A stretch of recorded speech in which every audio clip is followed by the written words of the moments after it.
if you have a mass casualty event, such as a terrorist attack or a natural disaster, you exhaust your local blood supply, and therefore these materials can be used in those scenarios.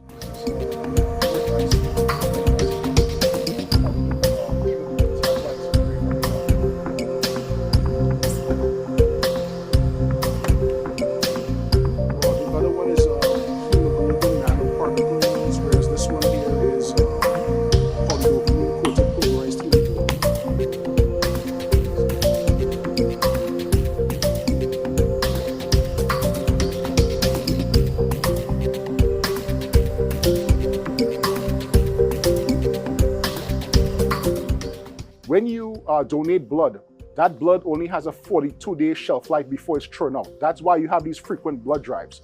The materials I make in the lab could be stored longer on the shelf at ambient temperature without loss of activity for, for more than a couple months.